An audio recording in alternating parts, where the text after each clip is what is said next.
g'day curd nerds. G'day curd nerds. Well, g'day curd nerds. Well, g'day curd nerds. Well, g'day curd nerds. Well, g'day curd nerds.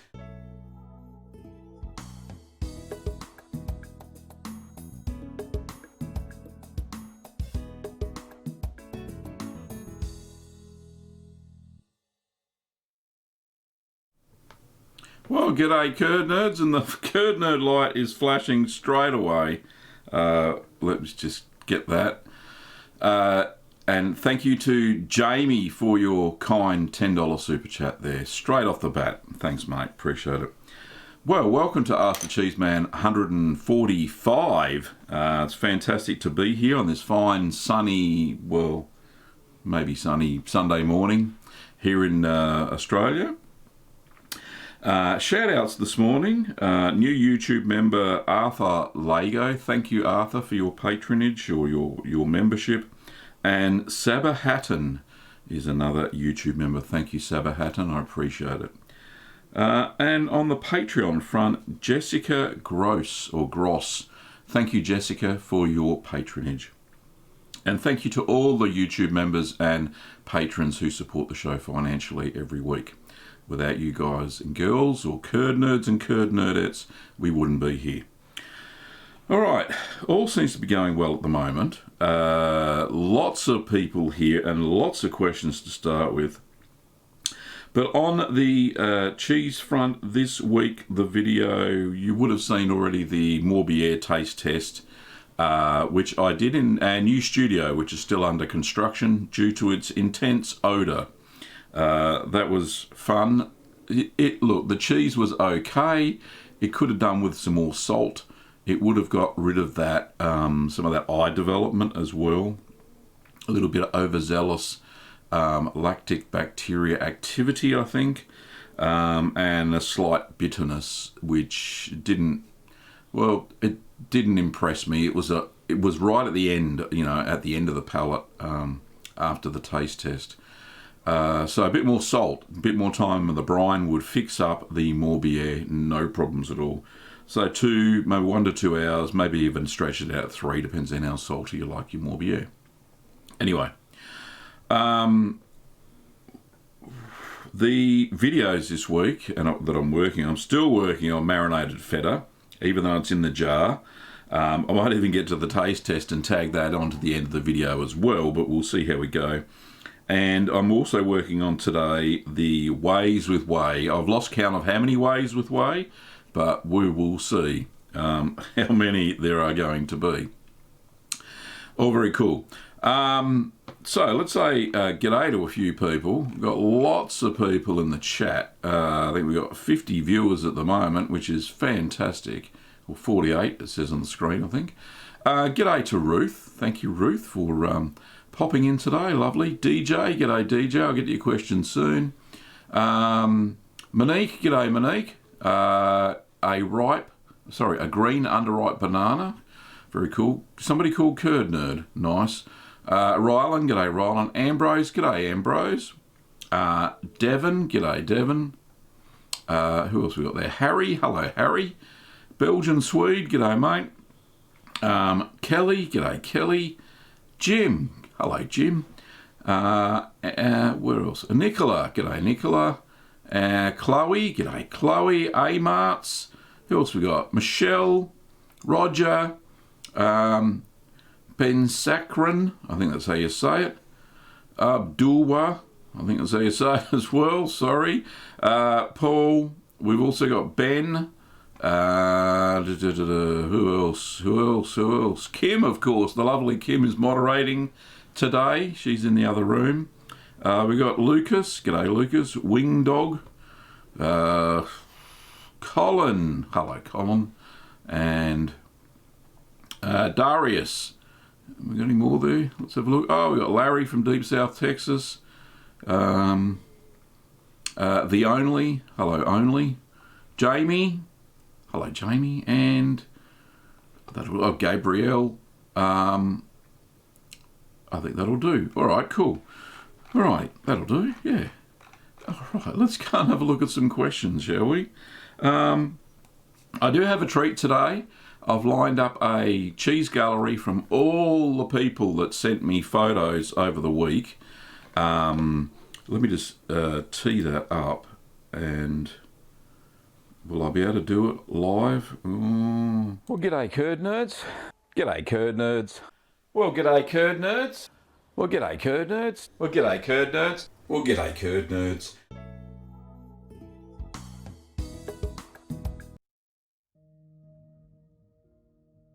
Stop. No, we're not. Sorry, I had to do it on the fly. That was not fun. But yeah, okay. So we'll get to that in a minute. That's the cheese gallery for this week. First of all, let's get stuck into some questions. First question or statement is DJ said, been trying to catch up with old episodes while I wait for this one to start.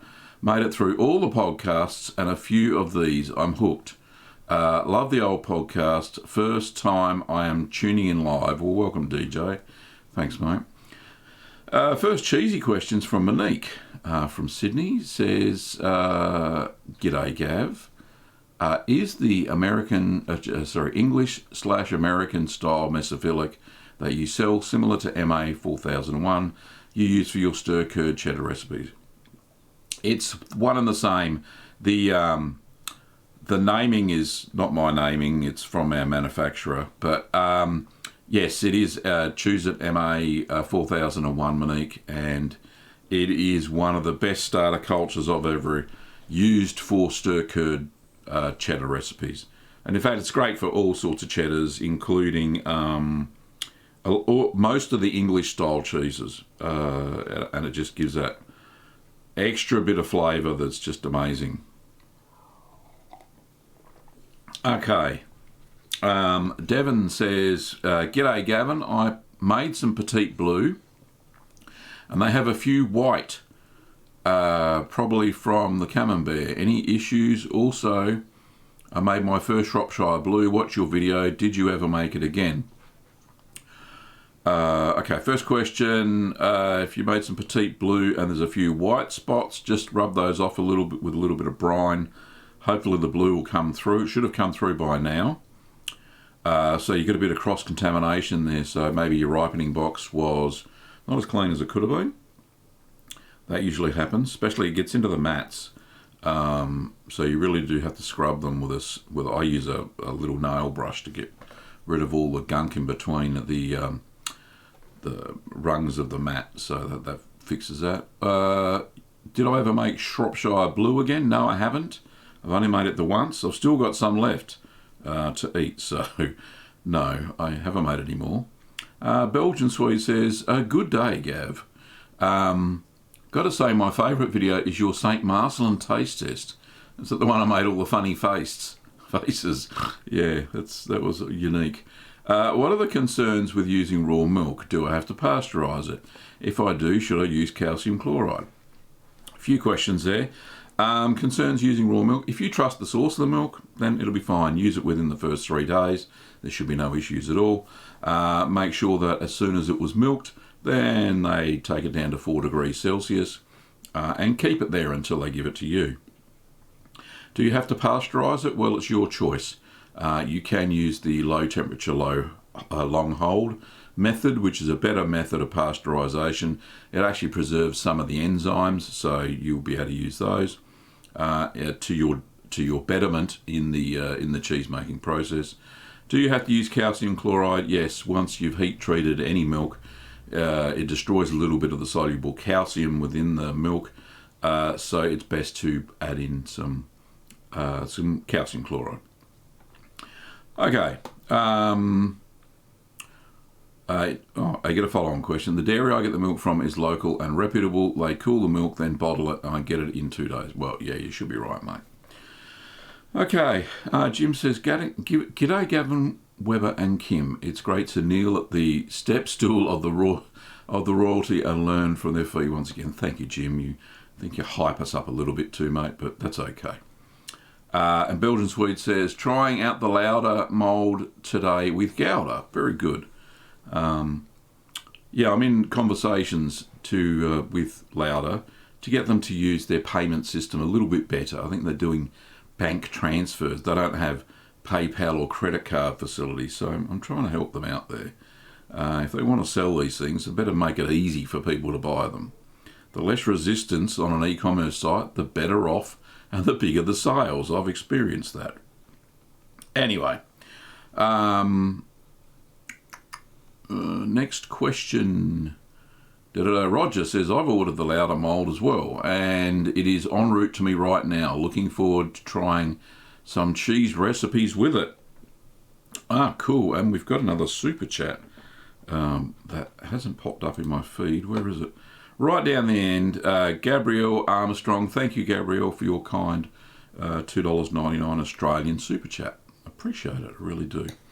And there's no question with it, but if you do pop one in there, I'll answer it. So there's your little, oh, wrong side, that side, there you go.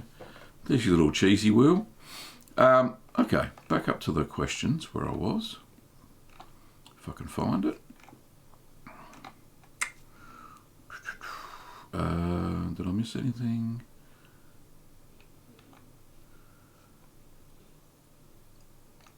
Yeah, I missed lots of stuff. Yeah, when I go to the bottom, I've lost my place in the chat.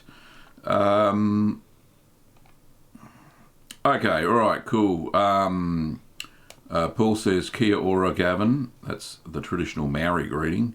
Hope you're doing well across the ditch. Yeah, indeed. Thanks, mate. Ryland says, hey, Gavin, will you say hello to me? Already done, mate. Michelle says, parts of the rind on one of the washed rind cheeses has gone spongy. Is this supposed to happen? It depends on the development underneath the washed rind cheese. The Brevibacteria linens kind of makes the paste go not spongy, but it makes it go soft. It turns it into a creamy, semi-liquidy type state.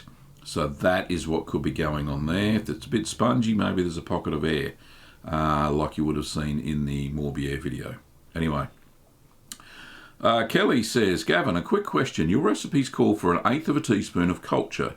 The packets you sell say they inoculate 100 litres of milk, but at the rate of 1/8 of a teaspoon, I only get 3 to 4 cheeses from a packet. Why so much?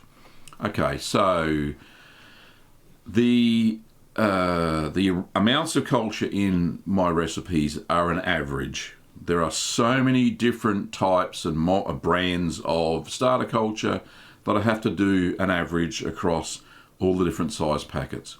I found that a lot of the American style ones, the Danisco chews versions, are padded out with so much lactose and maltodextrose that 1/8 of a teaspoon gives you the equivalent of, say, 1/16 of a teaspoon, which the Sacco brand that I sell need. So you can, overculturing is not a big issue, underculturing is an issue, so I'd rather leave it 1/18 of a teaspoon. Kelly, if you bought the Sacco, the MO30 or the MOT92 or even the MO36R, those cultures, then it's safe to use 1/16 of a teaspoon, and you'll have no issues in 10 litres of milk. It's a very strong culture. It's not padded with a whole bunch of other stuff in it, so that's the reason. Ruth says, G'day Gavin and Kim, greetings from sunny San Francisco, USA. Hope you are well and safe and hanging in there calm. Yep, we're calm. We're always calm here, Ruth, you know that. Another statement from Ruth, we ate saffron infused cheese last night, made from the vid you put up in November 2019. I call it mellow yellow. It was delicious. Thank you again. Fantastic. No problems at all, Ruth. In fact, your photo is in the gallery today, so we'll have a look at that later. Darius says, is cheese easy to make? Well, you've seen the videos. You be the judge. If you think it's easy to make, give it a go. If you think it's hard, give it a go. And you'll find that it's probably a little bit easier than what you think. Start off with the really easy cheeses, and that are soft cheeses. They don't take very long to make, and you can eat them in the same day. Okay. question down here from Abdulwar says, are there any alternative material that I can use in place of mesophilic? Mate, if you're using raw milk, then just leave it for 3 days. Sorry, leave it overnight at room temperature, and the lactic bacteria within it is indeed mesophilic, and there'll be some thermophilic in there too. And that will acidify your milk enough that you can start the cheese making process with it being acidic enough to make the rennet work. So there are mesophilic starter cultures already present in raw milk. However, if you've got pasteurised milk, then the only method you can get without using DVI, which is direct vat inoculated starter cultures, is to use either a cultured buttermilk, which you can buy in supermarkets, or maybe even use a bit of yogurt. Sometimes there's a little bit of mesophilic culture in some yogurts, and re-inoculate it. So that's cool. Okay, we got, oh, there's another two little things popped up. Not sure what that other thing is, but we got a super chat there from Ruth. Let's just kill a light and have a look at what she's saying there. It's kind of gone past what's on the screen. It says, now with my 20-litre pot, I am doubling a lot of recipes. Do you use a whole teaspoon of rennet for a double recipe? It seems like a lot, but I have been doing it. So a whole teaspoon is 5 millilitres. Yeah, 10-litre recipe usually is about 2.5. So for 20 litres, yeah, sure, teaspoon is absolutely no problems at all. It's what you should be using, Ruth. So hope that answers your question, and thank you for the kind $20 super chat. And there's another super chat there, number one fan from Toby. Thanks, Toby, appreciate it. £9.99.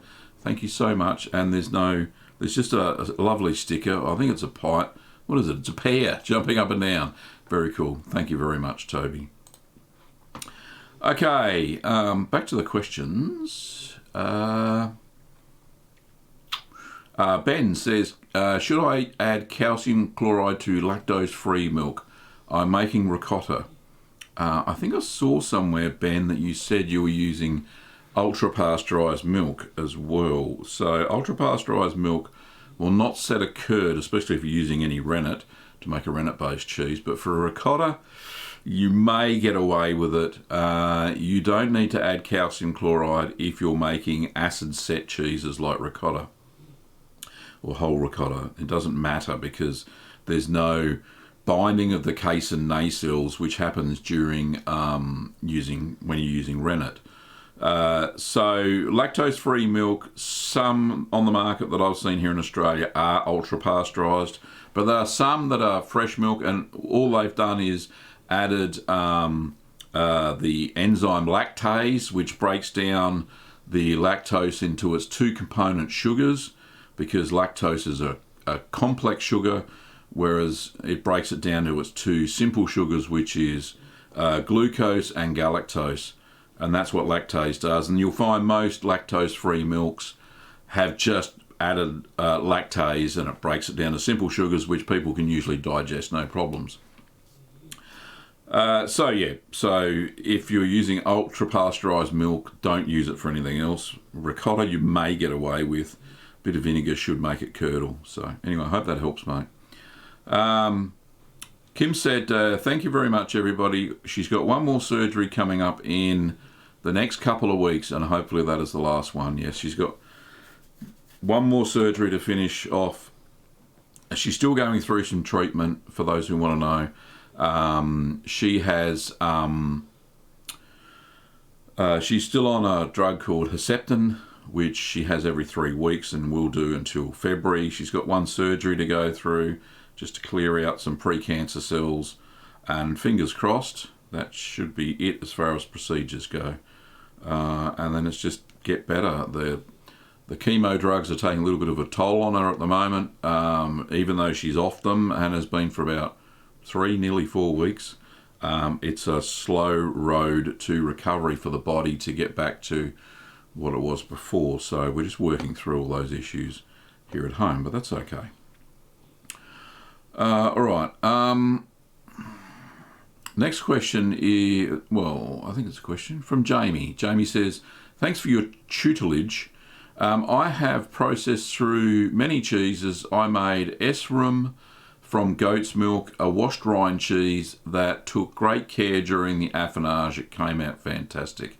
Yeah, I've yet to make that myself. Apparently it's pretty stinky. In fact, Kim's put a moratorium on washed rind cheeses at the moment. After that last one, the cheese fridge, every time I opened it, it stunk out the whole house. So I won't be making any washed rind cheeses for a while, unfortunately. Anyway, I'm not even up to 8 o'clock yet. Let's get past 8 o'clock on my little on the chat timeline. What was this? DJ says virtual social distancing hugs for supporting Gavin in helping us along our cheesy journey. Yeah, she is a cool lady. Okay, Joe.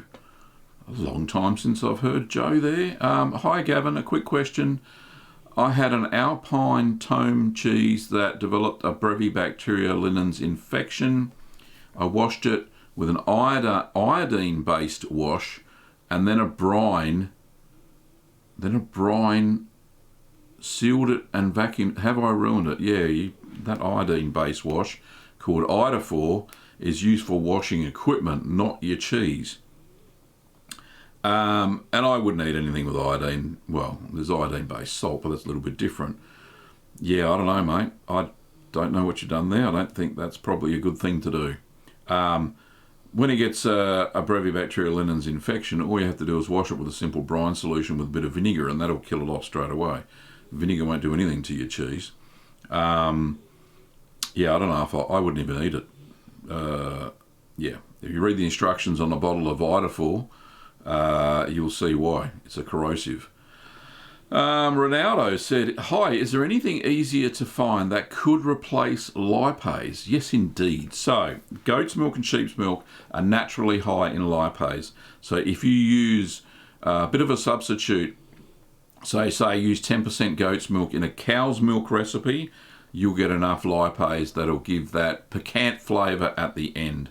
Also, if you're using raw cow's milk, that's also naturally high in lipase. It kind of gets destroyed during pasteurisation, which is why we have to add it back in again. So if you're using raw cow's milk, there's no issue with having a lipase hit in there anyway, if you're going to make a long-aged Italian hard cheese.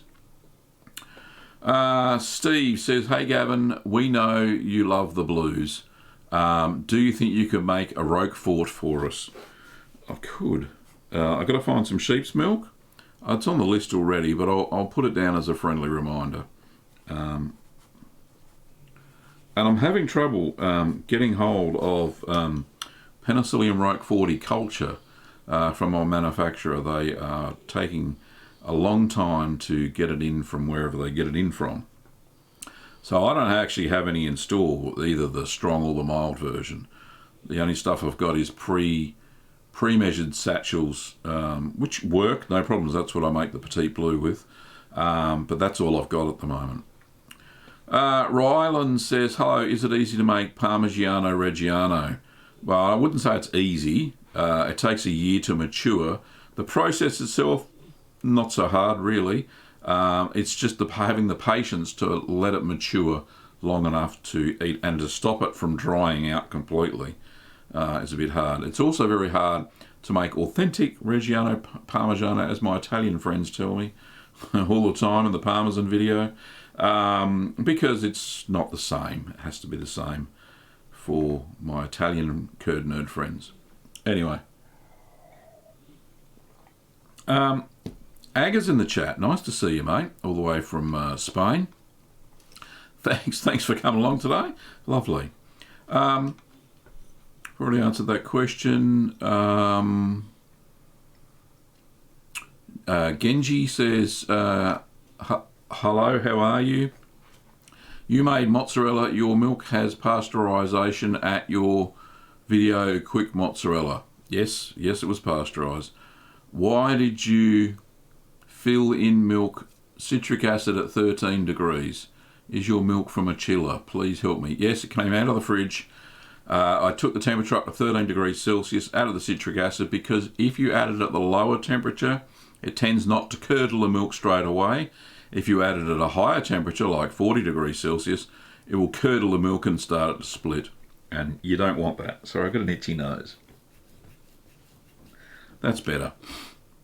There you go. So hopefully that answered your question, Genji. Marianne says, hello Gavin and Kim, hope all is well. Thank you, Marianne. And Kim slipped in the link to the Parmesan cheese, which is fantastic. Thank you. That was for the person that asked the question about, Ryland, who asked, is it easy to make? There you go. David said, how many times can you reuse a brine? Lots of times. Until it starts really stinking. That's when I tend to change it. I use the same brine about 4 or 5, sometimes 6 times. Depends on the type of cheese. If it's just something like a Gouda or an Edam or something like that, or a hard Italian cheese, you can use it over and over and over and over again. So once you dip in a cheese that has brevibacterial linens in it, then it starts to smell a bit. You probably get away with using it a couple more times. If you pasteurize the brine, and I do that simply by boiling it, letting it cool back down to room temperature, and then use it then. Don't obviously put your cheese in there when it's hot. But yeah, you can use it over and over.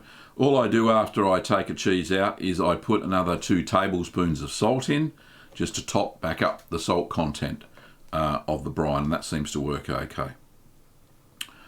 Gavin says, hello. Hello, Gavin. Dan says, hi, Gavin. What is the difference between animal rennet and vegetable rennet, and why use one over the other? Well, one comes from an animal, and one is vegetable rennet, or vegetarian rennet, is manufactured usually from a fungus. It's also, sometimes there is a genetically modified fermentation process which takes the chymosin, was it molecule? Yeah, anyway, chymosin, and they breed the chymosin genetically and make lots of chymosin, which is the active ingredient, one of the active ingredients in rennet. The other one's pepsin.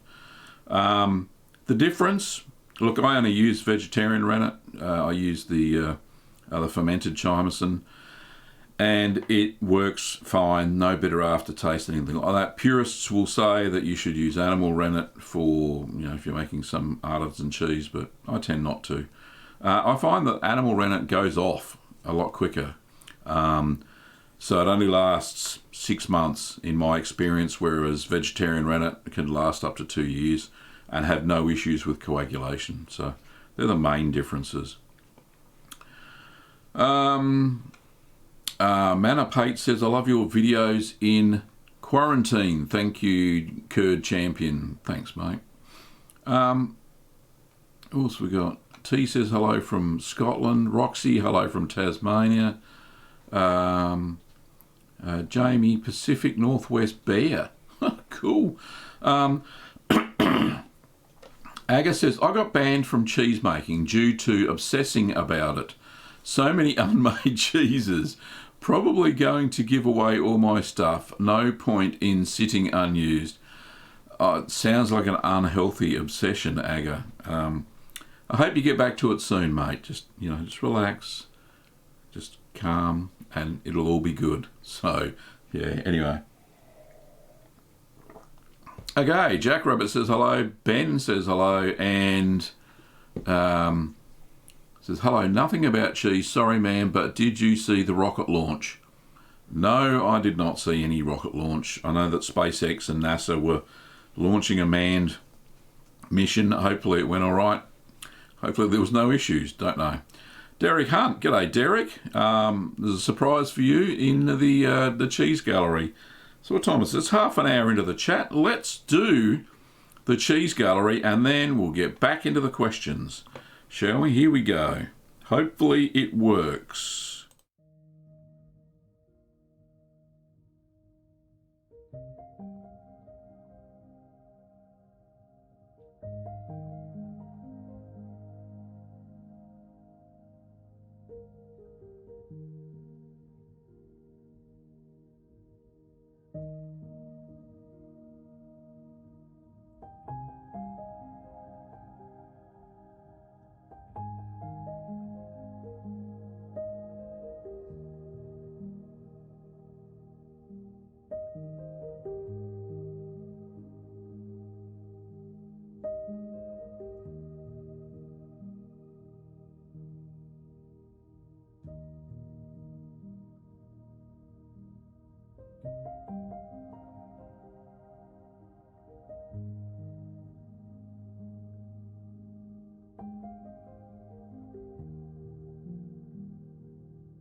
Anyway, back to the main camera. There we are again. Hello.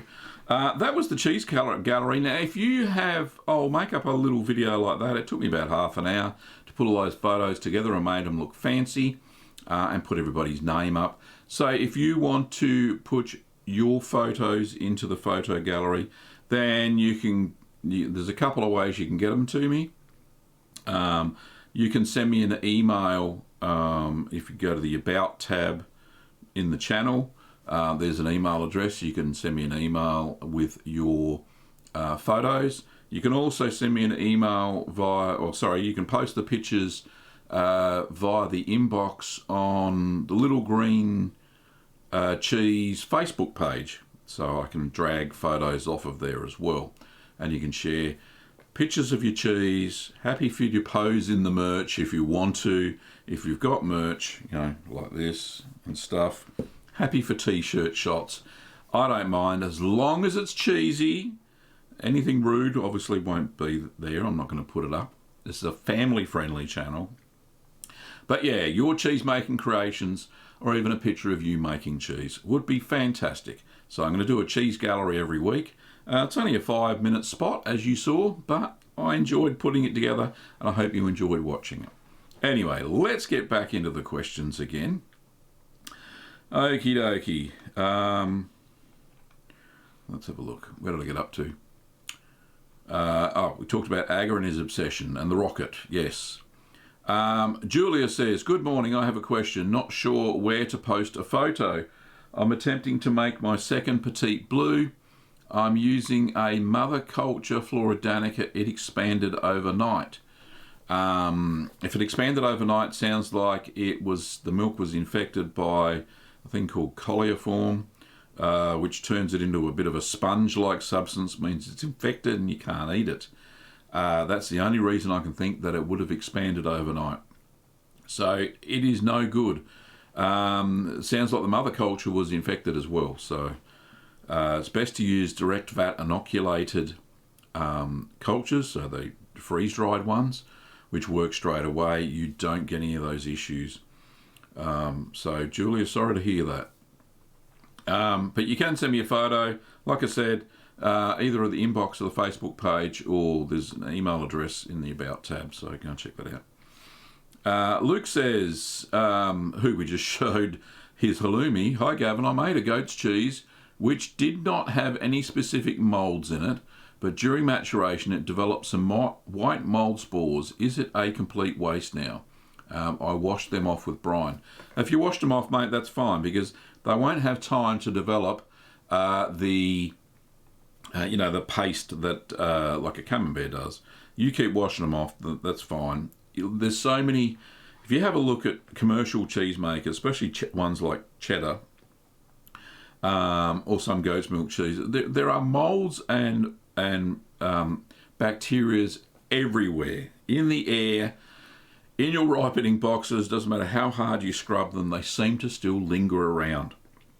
So a little bit of simple brine solution will wash them off, and you just keep them dry as much as you can, and wash them off every week or so, and it gets rid of the molds. If you've ever seen a traditional cloth banded cheddar, you'll see molds all over it, just like my one did when I made the traditional cloth banded cheddar. Molds just keep growing on the outside, which is okay because it's cloth banded. It's when you've got a big thick layer of mould that's a bit of an issue. You would have also seen, Luke, on the I did a video on how to shave a cheese. It was just a bit of a piss take, but it was the Caphilly, which had grown a surface coating of Geo, and I simply wiped it off, and the cheese was fine underneath. There was no detriment to the rind, and it worked perfectly, so there was no big issue. Ruth says, I'm making ricotta bread whilst watching the chat. I can't keep up with all this way. Waiting for the 99 ways with Whey. You're so funny, Ruth. Yes, it'll end up being that way soon. I just keep getting more of them. Anyway, I can't read Acrylic, so not sure how that translates, but hello. One question, my cheese is too salty. What should I do to make it less salty? Depends on the cheese you've made. If you made a feta style cheese, one way to reduce the saltiness is to soak the feta in milk, just milk out of the carton, for a day, and that'll draw some of the salt out of the cheese, and your cheese will be less saltier. If it's already fully matured, there's no way to get rid of the salt.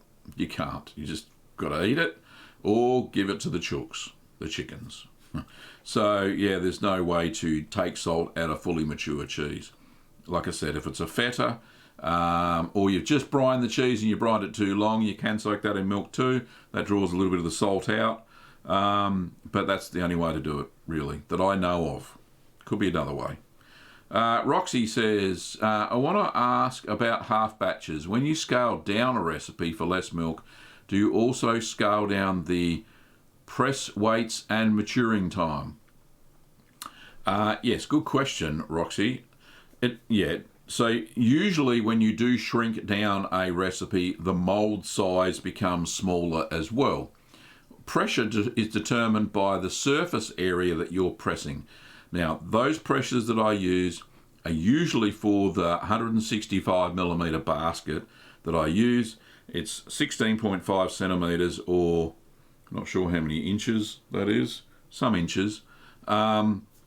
Across, I think it's 6, could be 6 inches across, and that amount of pressure, that amount of force using that spring creates 50 pounds of pressure per square inch, and that's what we're measuring it as.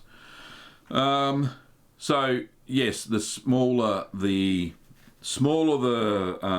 basket, the less pressure you need to get the same result. Maturing time, yeah, it should mature a little bit quicker, but it's up to you. It depends on your taste. So yeah, you'll have to check that out. Jamie says, what cheese would you recommend for somebody who is incredibly impatient? Definitely I would recommend the Caerphilly. If you want to make a semi-hard cheese, Caerphilly is fully mature in 3 weeks. Three weeks, and you shouldn't have any issues with that at all. It's a great, fairly easy cheese to make. A little bit salty, but I like it salty. So Jamie, give the Caerphilly a go. And Kim, if you can pop up the link to Caerphilly, if you haven't already done so. I know it's like 40 minutes ago the question came up, but yeah, that's what happens. Hopefully pop it up there. Julia says, is the expanding normal of the blue normal on the first night, or is something wrong? Smells like old socky. Yeah, definitely something wrong with the milk. Julia, I think you mentioned that before. Yeah, it's infected by coliform, so it'll look like a sponge. If you cut it open, it'll look like a dish sponge. Shocking. Yeah, it's you got to get better milk or pasteurize it. That gets rid of coliform as well. Brian Weber, oh, a namesake. Hi Gav, acid set cheeses like paneer and ricotta. I've been using lemon juice and white vinegar. Should I use something else? Well, if the cheeses work, you don't need to use anything else. Hopefully they have been working, Brian, and it's all been good. If it not, traditionally both those cheese, like paneer always uses lemon juice, most times, and white wine vinegar is always used, or white vinegar, sorry, is used for paneer. Sorry, not paneer, ricotta. So you should be good to go. Aga says, to be fair, I did go crazy with making cheese, so fair play. Also, here on the Costa di Sol, the only local goat's milk is good. Shop-built milk is basically white water, and it's useless. So most of your cheeses would have been goat's milk, Aga, from what you're saying there. But yeah. Look, yeah, you can go crazy making cheese, and it's not crazy, it's just a hobby that gets a little bit out of control. It's all good. Don't worry about it. Same mesophilic question again. Already answered that one.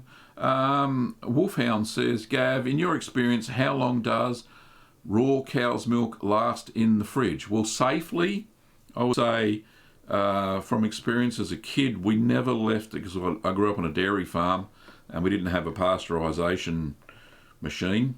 So we drank everything raw. Mum never left it in the fridge more than 3 days. Because really after that it starts to acidify rapidly because the lactic bacteria is still in the milk and they eat the lactose, and that's how cheese making was discovered, I suppose. But no more than 3 days. I wouldn't leave it in the fridge. Nicola says, talking to Luke, that's okay. Gabrielle says, great question. Hang on. Before we have that question, we'll get to this question. Get that curd nerd light off before it hurts somebody. Chloe, thank you, Chloe, for your £1 donation. Super chat, and there's no question, but thank you very much. I appreciate it. Okay, back to where I can find the question. Where is it? Old socks, did that one. Cow's milk in the fridge. Oh, right, Gabrielle, that's right. Question, Gavin, I've made a Stilton. It is in the fridge. It was hard to melt and it looks like the right colour, but very bumpy on top, as it was too delicate to smooth over as you suggested. Okay, what was the question? Is there a question down further? No? Sounds like you made the Stilton is bumpy. If you can't smooth it over, it's no big deal. Hard to melt. Cheese only melts when it's at a specific pH. So between 5.3 and 5. If it gets past that, it's difficult to melt. We've got another super chat there. Let's say hello to that super chat. It's from Chris B. G'day, Chris. Lovely to see you again. Hi, Gav. I haven't caught the live stream for a while. Too early on a Sunday. Did you get a pH meter yet? I did get one from John. I used it the other day, Chris, but it didn't seem to work as well as I expected. The pH readings that I thought the milk would be was not. So I'm going to buy a probe one. I think there's a Hannah one that I haven't got yet, but yeah, I'm going to grab one soon. As well as a sous vide wand. There's two things that are on my to-do list to get, so I can improve my cheese making. I really want to make pasta filata cheeses better, and a pH meter will help me with that, that's for sure. Okay, back to the questions. Thanks, Chris, for your kind super chat there, mate. And lovely to see you on the chat again.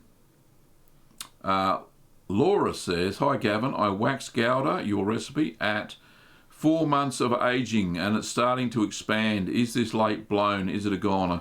See, late blown cheeses aren't a goner. They just have, it's a cosmetic fissure that grows sometimes. Sometimes they expand. And that's due to a excess of butyric acid, if I remember rightly, and it causes a fissure to grow within the cheese. Sometimes that's caused by using chlorinated water when you wash the cheese, when you wash the curds during the cheese making process. I've noticed that happens, and I've managed to cut that down a fair bit when I use non-chlorinated water to wash the curds. So don't seem to have that issue as much as I used to anyway. So late blown cheeses aren't a goner. Early blown cheeses, no good for you. Late blown cheeses, fine to eat, no problems at all. They just have this cosmetic crack in the middle.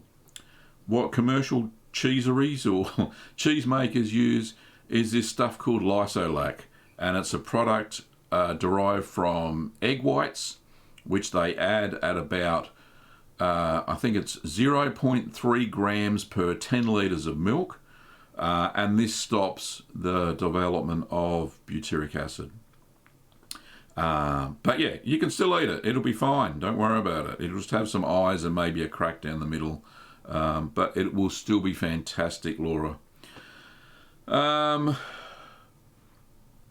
Michael says, g'day Gavin and Kim and Gavin from deep south Tennessee. Don't know how deep south that is, but it sounds pretty exciting. Oh, the doggo's made an appearance in the background. Let's have a look. Hello, Holly. You got your blankie on? Nice one. Okay, that was Holly the cheese dog. Top drop, your opinion on vegan, dairy-free vegan cheeses. You said vegan twice. You got an issue with vegans? Look, they have their place, of course. They're not really cheeses, but yeah, not cheese in the true traditional sense of the word. They are a cheese substitute, and yeah, some of them taste nice, some of them don't. Aoob, I think that's how you say it. Love your saffron cheese, Gav. Thanks very much. Aga says Shropshire in Ausspeak is Shropshire. Yeah, okay. It's how I pronounce it. That's okay. David says, how many times can I reuse my brine? We did that one already. Fareed says, hi Gavin, thank you for your perfect videos. Don't know if they're perfect, mate, but I'm getting better. I've got two questions. First, how can I get more cheese from milk? And how can I make mesophilic culture at home? It's not easily available here. How can you get more cheese from milk? Well, cheese yield is usually 10%. Doesn't matter what you do, there's not much to it. If the milk has more fat in it, like the animal produces more fat in the milk, then you're going to get a bigger yield. So cow's milk usually has about a 10 to 12% yield. Goat's milk will have a higher yield of about 15%, and sheep's milk sometimes up to 20% because that has a higher fat content. Buffalo milk about 15% as well. So it depends on the type of milk used and how much fat content the milk has. That determines how much cheese you're going to get from each cheese. How much cheese you're going to get from the milk. How can I make mesophilic starter culture? We already covered that, so I'm not going to answer that one again. Rachel says, hello, if you had 3 gallons of milk every day, what is the easiest cheese to make? Raw Jersey milk, straight from the cow, abundant gratitude. Rachel, if you're going to get into 3 gallons of milk a day, what's that, 12 litres? I'd make a kefili a day. There you go. But you could, look, perfect a few cheeses. So ones that are quick and easy, so start off with kefili maybe. Do some hard cheeses as well. So some Alpine style cheeses. So perfect one cheddar style, one Alpine style, and one hard Italian style. So like Romano, Vacchino Romano, Vacchino Romano, I think I get that right, which is a Romano cow's milk. So those 3, and they'll be good for most recipes that you're going to use cheese with in your everyday. But sounds like you're going to have a lot of cheese there. I hope you've got a lot of friends that like cheese as well. But then you can make yogurt as well, and butter. Don't worry about that. So with the milk left over from skimming the cream, you can make Parmesan or that style of cheese as well. Nicholas said, oh no, Nicholas talking to somebody else. Ryan says, how's the cheese daddy going? Going well. Sean Boat says, g'day Gav, I was making the Jarlsberg cheese and misread the recipe and added 4 times the propionic shamani. I tried to scoop it out before stirring, but it started swelling. Is there anything I can do? No, probably not, mate. You'll get a lot of eye development, and there'll be big eyes. So much so that there may be even one big eye. It'll make the paste quite fluid, I suppose is the word I'm looking for. So, yeah, maybe a bit of an issue, but see what happens. If it started swelling already, I don't know how long you've made it for, but mature it out, see what happens. Learn from your mistakes. Not much you can do about that one. Okay. James says, how do you keep track of all the maturing cheese? James, I keep track of it because each week I turn it weekly. I know what's in there. I've written on the vac pack or the wax. I put a little card on the wax cheeses when the maturation date is. Also in my calendar, just my normal desktop calendar, I write when the cheese is mature and when it's ready for a taste test. That way I keep track of it. Some people use spreadsheets. Some people use cheese, what are they called? Not cheat notes, recipe notes or whatever, to track what they're doing with their cheese. But yeah, usually I don't forget them. I know where they are. And if it does get a little bit of out of control in the cheese fridge, like I've got lots of cheeses in there, I don't know what's going on, I'll just get a piece of paper and a pad and a pencil and write down the maturation dates and go and check my calendar to make sure it's all square. That's how I do it. Toby said, hey Gav, just tried our chili Leicester. Was delicious, but not as hot as your pepper jack. Hope you are both well. Indeed. Your chili Leicester was not as hot. Oh, you have to try some hotter chilies maybe, Toby, but sounds like a great cheese. Josema, I think that's how you say it, or Josema. On a Gruyere recipe, I added 4 times the culture by mistake. The cheese has been maturing for a week, but what consequences may it have during maturation or the final flavour? Final flavour may be a little bit different because the lactose has been consumed quicker than it normally would. So that may be a bit of an issue. Look, mature it out, see what happens, learn from your mistakes. Not much you can do about that. Karen says, I looked up the Gouda mould that you had received. Is it really approximately $175 US? Just wondering if I'm reading it wrong. And actually 175 euros, which is, I suppose, about the same in US dollars. But yeah, it wasn't cheap. They gave it to me for free because it was a sponsored video. I said that up front. Yeah, they're not cheap because they're a commercial proposition. They are so thick. They can use them every single day of the year and it will not break. From my experience, it fell on the floor, the mould did, with the cheese in it. I don't think I showed that in the video, but it fell on the floor. The cheese was fine, so was the mould. It didn't crack. Absolutely fantastic. Rugged as anything. You probably drive a tank over the top of it. But yeah, it is manufactured for every single day use. So, and it has some amazing properties. But the price, yeah, look, it's a bit pricey, I must say that. I have reached out to Lauda to see what they can do for us, but I haven't received anything back yet. Anyway, but yes, Karen, it's not cheap. And guess what? They don't ship to Australia. So that's a bit of a problem too. I'm trying to get that fixed.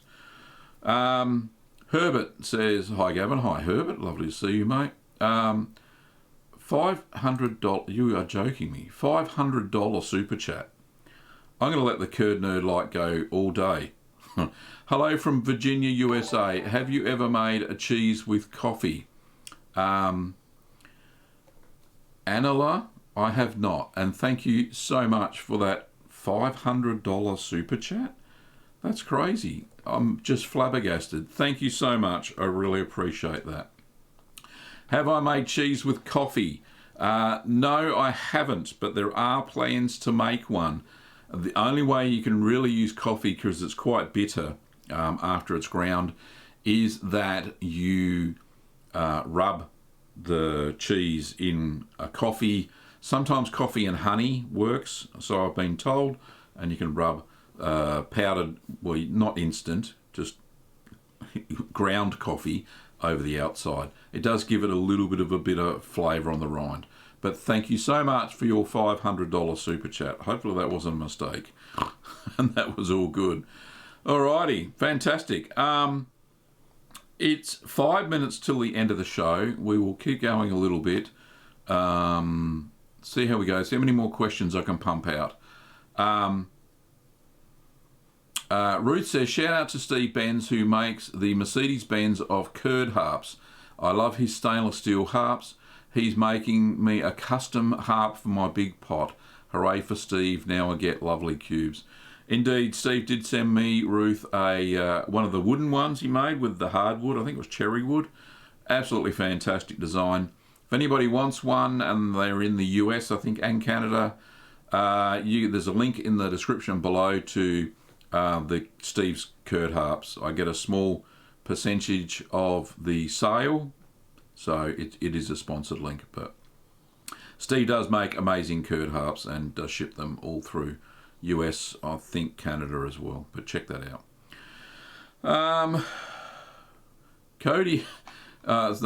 Roderick says, is raw milk better for cheese making? Sometimes yes, sometimes no. It depends on what the French called terroir, which means the environment and what bacteria are in your environment. If you don't have certain lactic bacteria in your environment that are then subsequently in your milk, then you won't be able to make different styles of cheese.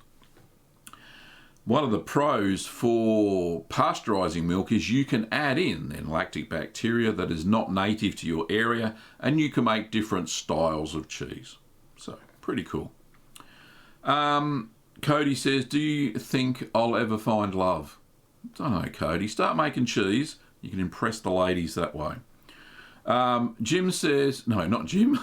Deep South Texas. Larry says, will you be moving the cheese fridge to the new studio? No, the cheese fridge is going to stay in the laundry. One of the freezer that I keep all the cultures in for sale will be moving to the new studio. Cheese fridge will stay put. David says, what's the most exotic animal cheese you've ever had? Exotic. Ooh. None really. Well, goat, sheep, cow, buffalo. That's it. That's about as exotic it gets, unfortunately.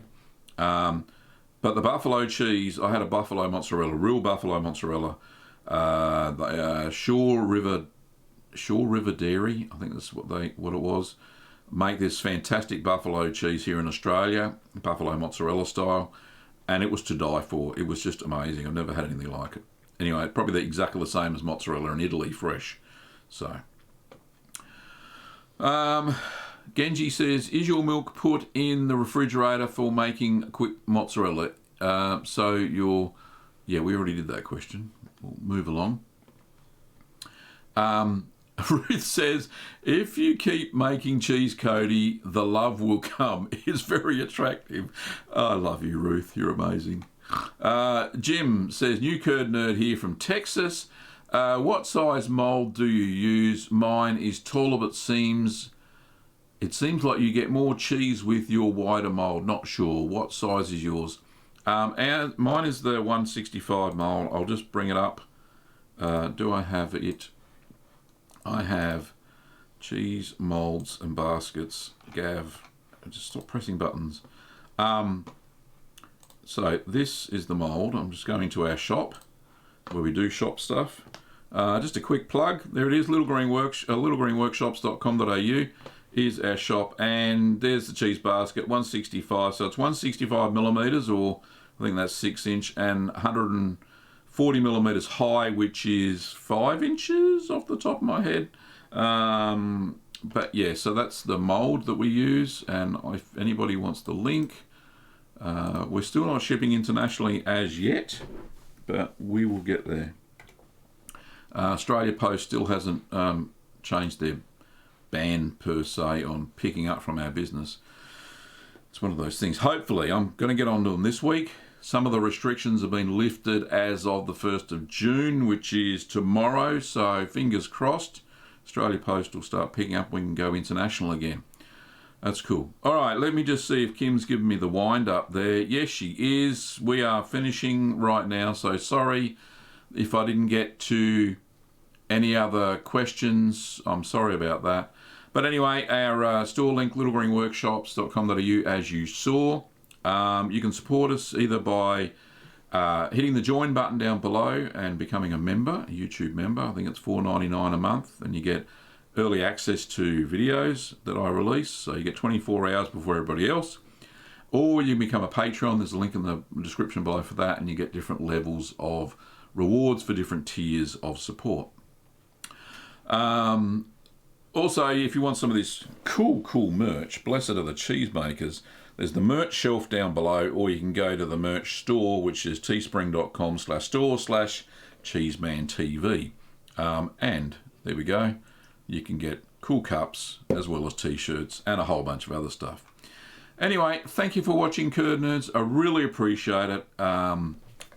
Without your questions, we wouldn't have a show, so thank you very much. Don't forget, if you've got cheese making pictures, you can send them in for the gallery. That will be absolutely fantastic, and we'll have a gallery again next week. I'll make up a quick video with people's names up there. All very cool. Kim reminded me that it was very similar to a TV show Well, I remember it as Vision On. It was a UK art show, and what was the other one? It was with Tony Hart.